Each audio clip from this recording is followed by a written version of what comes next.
जय जोहार, नमस्कार। दैनिक छत्तीसगढ़ चैनल देखना शुरू कर चुके हैं आप और छत्तीसगढ़ की आज की सारी बड़ी खबरों की शुरुआत इस चैनल को सब्सक्राइब करने के साथ, ताकि छत्तीसगढ़ की रोजाना बड़ी खबरें बिना किसी रुकावट के हम आप तक लगातार पहुंचा सके।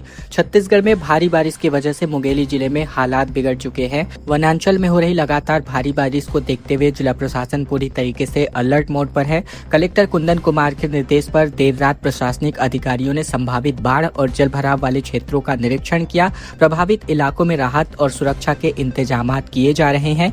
लोरमी एसडीएम ने नगर के अलग अलग जलभराव वाले क्षेत्रों का दौरा करके स्थिति का जायजा लिया। इस दौरान प्रभावित लोगों से बातचीत कर उन्हें सतर्क रहने और जरूरत पड़ने पर सुरक्षित स्थानों पर जाने की समझाइश दी गई। प्रशासन के मुताबिक फिलहाल स्थिति नियंत्रण में है, लेकिन नदी और नालों साथ ही जलभराव वाले क्षेत्रों पर लगातार निगरानी रखी जा रही है। इसी के साथ ही भारी बारिश को देखते हुए कारी डोंगरी पुल पर सुरक्षा के लिए बैरिकेडिंग की गई है। प्रशासन ने लोगों से पुल के आसपास अनावश्यक आवागमन नहीं करने की अपील की है। वहीं मुंगेली के बुधवारी बाजार से रामगढ़ जाने वाले मार्ग की पुलिया के ऊपर पानी बहने की सूचना मिलने पर वहां भी तत्काल बैरिकेडिंग की गई।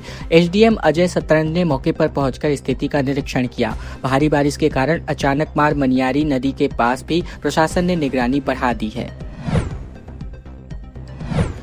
छत्तीसगढ़ में बिलासपुर में भारी बारिश के मद्देनजर बाढ़ का पानी घर में घुस गया, जहां 2 घंटे की बारिश ने पूरा शहर को तालाब बनाकर रख दिया और देर रात तक लोग परेशान होते नजर आए। बिलासपुर में सोमवार देर शाम हुई झमाझम बारिश की वजह से शहर की प्रमुख सड़कें और गलियां पानी में डूब गई। निचले इलाकों में स्थिति और खराब रही। इंदिरा विहार, बंधवापारा, ओमनगर समेत कई बस्तियों में सड़क का पानी लोगों के घरों तक पहुंच गया।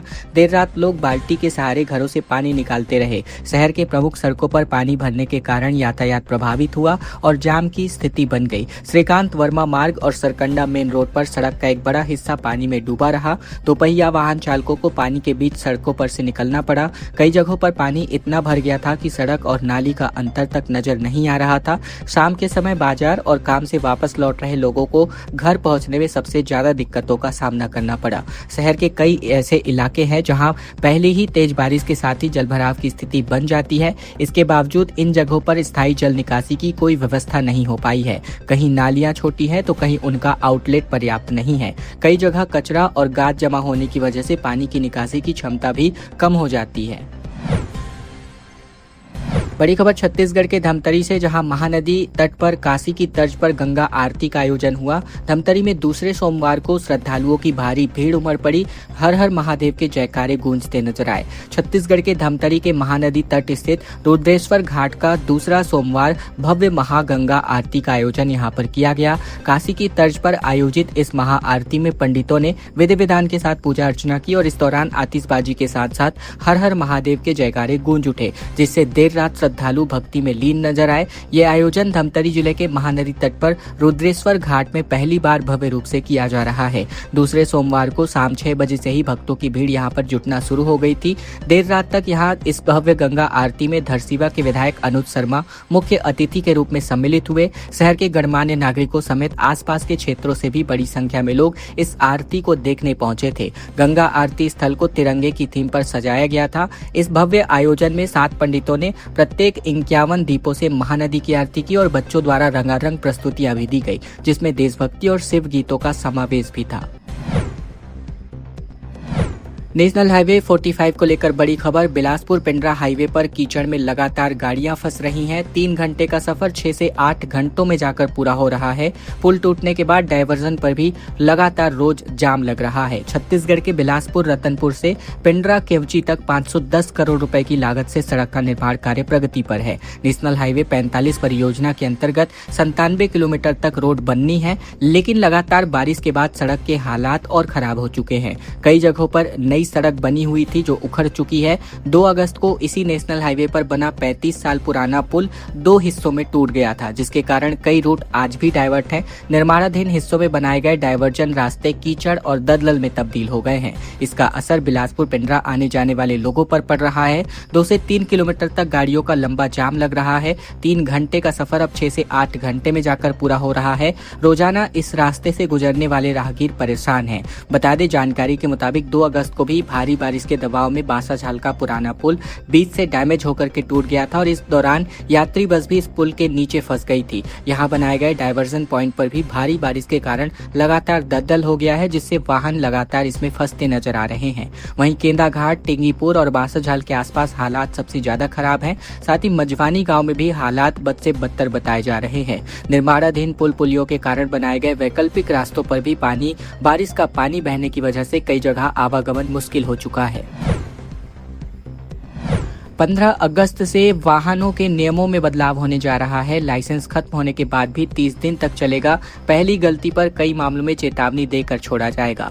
मोटर वाहन चलाने वालों के लिए 15 अगस्त से कुछ नियमों में एक बड़ा बदलाव होने जा रहा है। सड़क परिवहन एवं राजमार्ग मंत्रालय ने जन विश्वास संशोधन अधिनियम 2026 के अंतर्गत मोटर यान अधिनियम में किए गए बदलाव लागू करने की अधिसूचना जारी कर दी है। इसके बाद ड्राइविंग लाइसेंस, गाड़ियों के कागजात, यातायात उल्लंघन, बीमा और सड़क दुर्घटना मुआवजे से जुड़े नियमों में एक बड़ा बदलाव होगा। नए नियम के मुताबिक ड्राइविंग लाइसेंस की वैधता को लेकर राहत दी गई है। अब लाइसेंस की वैधता की अवधि खत्म होने के बाद भी वह 30 दिनों तक प्रभावी रहेगा। यानी लाइसेंस की अवधि समाप्त होने के तुरंत बाद उसे अवैध मानकर कार्यवाही नहीं की जा सकती। साथ ही लाइसेंस के नवीनीकरण के लिए उसकी समाप्ति से 1 साल पहले तक आवेदन किया जा सकेगा और समय पर आवेदन करने पर नवीनीकरण लाइसेंस समाप्ति की तारीख से प्रभावी होगा। वाहन का पंजीकरण प्रमाण पत्र रद्द होने या फिर उससे जुड़े मामलों में दस्तावेज जमा करने के लिए मिलने वाली अवधि को 14 दिन से बढ़ाकर 30 दिन किया गया है। छोटी गलती पर सबसे पहले चेतावनी दिलेगी। तो हाँ, ऐसा यातायात उल्लंघन के लिए जिसके नियमों में अलग से जुर्माना या दंड निर्धारित है, उनमें पहली बार गलती करने पर दर्ज चेतावनी जारी कर दी जाएगी और दूसरे बार यानी उसके बाद की गलती पर 500 से लेकर 1500 रुपए तक का आर्थिक दंड आपको दिया जा सकता है। और अब एक बड़ी खबर छत्तीसगढ़ के धमतरी से आ रही है, जहां धमतरी के वार्ड में पीलिया की वजह से 1.5 दर्जन से ज्यादा लोग पीड़ित हैं। 15 दिन से बीमारी से लगातार लोग जूझते नजर आ रहे हैं। बता दें, छत्तीसगढ़ के धमतरी शहर के बनियापारा स्थित स्विच ऑफ इलाके में करीबन 1.5 दर्जन से ज्यादा लोगों के पीलिया से पीड़ित होने का मामला सामने आया है। बताया जा रहा है कि वार्डवासी करीबन 15 दिनों से बीमारी से परेशान थे। लगातार शिकायतों के बावजूद कार्यवाही नहीं होने का आरोप लगाया गया। मामले सामने आने के बाद अब नगर निगम और स्वास्थ्य विभाग हरकत में आ चुका है। नगर निगम आयुक्त अरुण कुमार वर्मा और सीएमएचओ यूएल कौशिक ने मौके पर पहुंचकर स्थिति का नियंत्रण जायजा लिया और पीड़ितों से मुलाकात की। पीलिया से पीड़ित लोगों में परेशानी सामने आने के बाद अब स्वास्थ्य विभाग की टीम वार्ड में पहुंची। टीम घर घर जाकर लोगों के स्वास्थ्य की जानकारी ले रही है और जरूरत के मुताबिक अनुसार जांच और उपचार की सलाह दी जा रही है। अधिकारियों ने पीड़ितों और उनके परिजनों से बातचीत कर स्वास्थ्य संबंधित सावधानी बरतने की अपील की है। वार्डवासियों का आरोप है कि करीबन 15 दिनों से कई लोग पीलिया की चपेट में हैं, लेकिन उनकी शिकायतों पर समय रहते ध्यान नहीं दिया गया। लोगों ने दूषित पानी की समस्या को बीमारी की संभावित वजह भी बताया। स्मार्ट मीटर के और साथ ही बढ़ते बिजली बिल के खिलाफ कांग्रेस का प्रदर्शन और जन आंदोलन की शुरुआत एक बार फिर से नए सिरे से होने जा रही है। घर घर कार्यकर्ता पहुंचेंगे और 400 यूनिट बिजली बिल हाफ योजना बहाल करने की मांग करेंगे। छत्तीसगढ़ में लगातार बिजली बिल और स्मार्ट मीटर के विरोध में कांग्रेस का प्रदर्शन जारी है। इसी कड़ी में उत्तर और दक्षिण ब्लॉक कांग्रेस कमेटी की रणनीतिक बैठक संपन्न हुई। मीटिंग में बढ़ते बिजली बिल, स्मार्ट मीटर और 400 यूनिट की बिजली बिल हाफ योजना को दोबारा लागू करने की मांग को लेकर आंदोलन की रणनीति तैयार की गई है। बैठक में तय किया गया कि ब्लॉक, मंडल और सेक्टर स्तर पर पदाधिकारी और कार्यकर्ता वार्डों में घर घर जाकर बिजली उपभोक्ताओं से संपर्क करेंगे और इस दौरान बढ़े हुए बिजली बिल, स्मार्ट मीटर और बिजली से जुड़ी अन्य समस्याओं को लेकर उपभोक्ताओं की शिकायतों को दर्ज किया जाएगा, जहां उनसे विरोध पत्र के साथ ही आवेदन भरवाए जाएंगे। प्रदेश कांग्रेस महामंत्री मलकीत सिंह गैदू ने कहा कि भाजपा सरकार में बिजली बिलों के बढ़ोतरी से आम जनता और मध्यम वर्ग परेशान है। कांग्रेस सरकार की 400 यूनिट तक की बिजली बिल हाफ योजना बनकर लोगों पर आर्थिक बोझ डाला गया है। इसी के साथ ही स्मार्ट मीटर लगाए जा रहे हैं। स्मार्ट मीटर लगाने पर तत्काल रोक और 400 यूनिट तक की बिजली बिल हाफ योजना की बहाली की मांग को लेकर कांग्रेस सड़क पर उतरकर संघर्ष करने जा रही है। बिलासपुर में पुलिस का एक बड़ा एक्शन देखने को मिला। एक साथ 126 वारंटियों पर शिकंजा कसा गया और फरार आरोपियों के ठिकानों पर भी दबिश दी गई। छत्तीसगढ़ के बिलासपुर जिले में अपराधियों और कानून व्यवस्था को चुनौती देने वाले तत्वों के खिलाफ पुलिस ने बड़े स्तर पर अभियान चलाया है। पुलिस ने जिले भर में एक साथ कॉम्बिंग गश्त और सघन चेकिंग अभियान चलाते हुए वारंटियों, निगरानी बदमाशों और संपत्ति संबंधी अपराधों में शामिल आरोपियों पर कार्यवाही की है। अभियान के अंतर्गत पुलिस ने अलग अलग मामलों में लंबित 126 वारंटियों को तामील किया, जिसमें से 28 स्थायी वारंट और 98 गिरफ्तारी वारंट शामिल हैं। लंबे समय से पुलिस की पकड़ से बाहर चल रहे अपराधियों और साथी आरोपियों की तलाश में भी पुलिस टीमों ने उनके संभावित ठिकानों पर दबिश दी। अभियान के अंतर्गत लंबे समय से फरार चल रहे 5 आरोपियों के ठिकानों पर पुलिस ने दबिश दी। पुलिस की इस कार्यवाही का उद्देश्य फरार आरोपियों की धरपकड़ के साथ साथ क्षेत्र में अपराधियों के बीच कानून को प्रभावी रूप से मजबूत करना है। पुलिस ने जिले के करीबन 43 निगरानी गुंडा बदमाशों की चेकिंग की, जिसमें से 13 लोगों के खिलाफ वैधानिक कार्यवाही की गई। पुलिस ने आपराधिक गतिविधियों में संलिप्त संदिग्धों और निगरानी सूची में शामिल लोगों की गतिविधियों पर भी नजर रखी हुई है। छत्तीसगढ़ में भारी बारिश के साथ साथ बिजली गिरने को लेकर अलर्ट जारी है। 3 दिन राहत के बाद अब एक बार फिर से एक्टिविटी में एक बड़ा बदलाव आने जा रहा है। बिलासपुर में अरपा नदी उफान पर है। छत्तीसगढ़ के कुछ जगहों पर हल्की से लेकर मध्यम स्तर की बारिश होने की संभावना आज है। कुछ स्थानों पर गरज चमक के साथ भारी बारिश और बिजली गिरने के साथ चेतावनी जारी कर दी गई है। मौसम विभाग के मुताबिक आने वाले 3 दिनों तक बारिश की एक्टिविटी कम रह सकती है। इसके बाद प्रदेश में बारिश का दौर एक बार फिर से बढ़ने के आसार हैं। पिछले 24 घंटे में प्रदेश के कई हिस्सों में हल्की से मध्यम स्तर की बारिश हुई है और अब तक प्रदेश में सामान्य से 5% कम बारिश दर्ज की गई है। बिलासपुर में सोमवार शाम से बारिश हुई, जिससे निचली बस्तियों में जलभराव हो गया। बारिश के साथ साथ अरपा नदी का जलस्तर भी लगातार बढ़ रहा है। पिछले दिनों हुई तेज बारिश के बाद शहर के कई इलाकों में पानी भर गया था। प्रशासन जलभराव वाले इलाकों पर नजर बनाए हुए है। तापमान की बात करें तो सोमवार को प्रदेश का सबसे अधिकतम तापमान 32.2 डिग्री सेल्सियस रायपुर में दर्ज किया गया, तो वहीं सबसे कम न्यूनतम तापमान 22.2 डिग्री सेल्सियस पेंडर रोड में दर्ज किया गया। छत्तीसगढ़ के कबीरधाम में नकली नोटों का एक बड़ा जखीरा खेल बेनकाब हुआ है। कलर प्रिंटर के माध्यम से 500 रुपए के नोट छापे जा रहे थे। 12.5 लाख रुपए के नकली नोटों की करेंसी के साथ 3 लोगों की गिरफ्तारी हो गई है। छत्तीसगढ़ के कबीरधाम जिले में नकली नोट तैयार कर उन्हें असली बताकर खपाने वाले गिरोह का पुलिस ने पर्दाफाश किया है। बोडला थाना क्षेत्र के चौकी पोंडी और साइबर टीम की संयुक्त कार्यवाही में पुलिस ने 3 आरोपियों को गिरफ्तार किया है। आरोपियों के कब्जे से प्रकरण में जब्त किए गए सामग्री को कुल मिलाकर 12.5 लाख रुपए के नकली नोट बरामद किए गए हैं। इसके अलावा नकली नोट तैयार करने में इस्तेमाल किए गए कलर प्रिंटर, मोबाइल फोन और टाटा पंच ईवी कार भी पुलिस ने जब्त की है। बता दें 3.5 लाख रुपए उधारी लौटाने के बहाने यह साजिश रची गई। मामले की शुरुआत ग्राम कमराखोल निवासी दिनेश कुमार यादव की शिकायत से हुई। पुलिस के मुताबिक दिनेश ने अप्रैल 2026 में घुरवा राम को 3,75,000 रुपए उधार दिए थे। रकम वापस मांगने पर घुरवा राम ने पैसे लौटाने का भरोसा दिलाया और 9 अगस्त की रात ग्राम पोड़ी स्थित शराब भट्टी के पास रकम लेने के लिए बुलाया गया। दिनेश अपने परिचित कैलाश चंद्रवंशी के साथ मौके पर पहुंचा। वहां सतीश कुमार और उसके साथी ने काले बैग में रखी रकम सौंपी। जब नोटों की जांच की गई तो उनके असलियत पर संदेह हुआ। बैग खोलने पर 500 रुपए के नोटों के रूप में 4,50,000 रुपए के नकली करेंसी पाए गए, जिसके बाद अब इस पूरे मामले की सूचना पुलिस को दी गई थी। रायपुर में ड्रिंक एंड ड्राइव पर लगातार पुलिस का सख्ती अभियान चल रहा है। सरप्राइज चेकिंग में 60 लोग नशे में पाए गए। 18 बिना नंबर वाहन भी जब्त किया गया। 78 लोगों पर यह कार्यवाही की गई। छत्तीसगढ़ की राजधानी रायपुर में सड़क हादसों पर लगाम लगाने और यातायात नियमों का पालन कराने के लिए ट्रैफिक पुलिस ने ड्रिंक एंड ड्राइव के खिलाफ एक सघन जाँच अभियान चलाया। 10 अगस्त की रात को शहर के 9 प्रमुख चौक चौराहों पर संवेदनशील स्थानों पर हुई इस जाँच में नशे के हालात में वाहन चलाते पाए गए तकरीबन 60 लोगों समेत कुल 78 वाहन चालकों पर वैधानिक कार्यवाही को अंजाम दिया गया। इसमें से 18 बिना नंबर के वाहन भी शामिल हैं। अभियान अतिरिक्त पुलिस अधीक्षक उपायुक्त यातायात राम कुमार बर्बन और सभी सहायक पुलिस आयुक्त यातायात के नेतृत्व में चलाया गया। पुलिस टीम ने आधुनिक ब्रेथ एनालाइजर मशीनों के माध्यम से वाहन चालकों की जाँच की। कार्यवाही में 37 कार, 34 दोपहिया, 4 Tata S pickup, 1 auto magic और 2 ट्रक भी इसमें शामिल रहे। यातायात पुलिस के मुताबिक ड्रिंक एंड ड्राइव के खिलाफ पूरे साल चलाए गए अभियान के अंतर्गत साल 2026 में अब तक 3,842 वाहन चालकों पर यह कार्यवाही की जा चुकी है।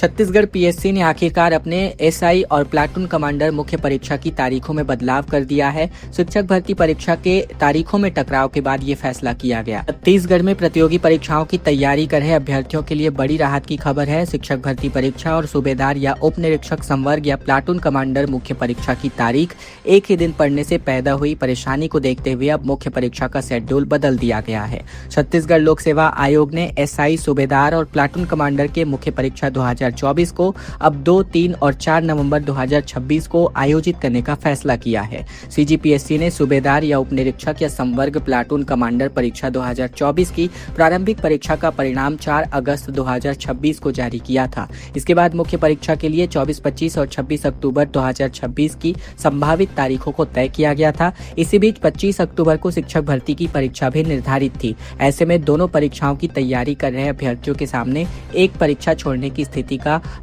लगातार खंडन स्टूडेंट्स के द्वारा किया जा रहा था, जिसके बाद आखिरकार छत्तीसगढ़ पीएससी ने यह फैसला किया है। छत्तीसगढ़ में अब बाढ़ को लेकर के प्रशासन अलर्ट मोड पर है। 18 लोगों को state level table top exercise कराया गया। 20 अगस्त को अब मॉक ड्रिल भी होने जा रहा है। छत्तीसगढ़ में बाढ़ की स्थिति पर बनने और उससे निपटने की तैयारी तेज कर दी गई है।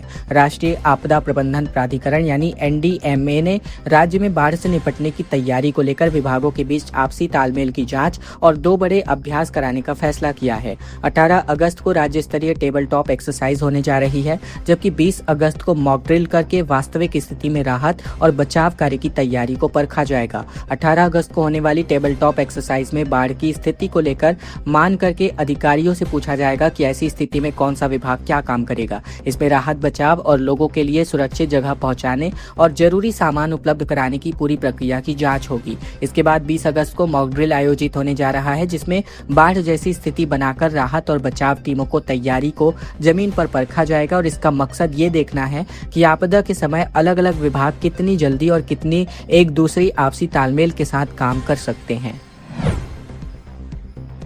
बस्तर में 12 और 14 अगस्त तक तिरंगा यात्रा आयोजित होने जा रही है। 31 नक्सली स्थलों से ये यात्रा गुजरने वाली है। बता दें कि नारायणपुर से शुरू होकर कर्रे गुट्टा पहाड़ी तक यह यात्रा जाने वाली है। छत्तीसगढ़ के बस्तर में 12 से 14 अगस्त तक यानी 3 दिवसीय बस्तर तिरंगा यात्रा निकाली जाएगी। उप मुख्यमंत्री और गृह मंत्री विजय शर्मा ने प्रेस कॉन्फ्रेंस करके इसकी जानकारी दी। यह यात्रा नारायणपुर से शुरू होगी और दंतेवाड़ा, सुकमा और बीजापुर होते हुए कर्रे गुट्टा पहाड़ी तक पहुंचने वाली है। इस दौरान गृह मंत्री विजय शर्मा नक्सली हिंसा से जुड़ी 31 प्रमुख घटनाओं वाले स्थानों का दौरा करेंगे। यात्रा में ऐसे इलाकों से होकर इस यात्रा को गुजारा जाएगा जहां पहले नक्सली हिंसा की घटनाएं हो चुकी है। इन स्थानों पर तिरंगा फहराने की भी तैयारी है।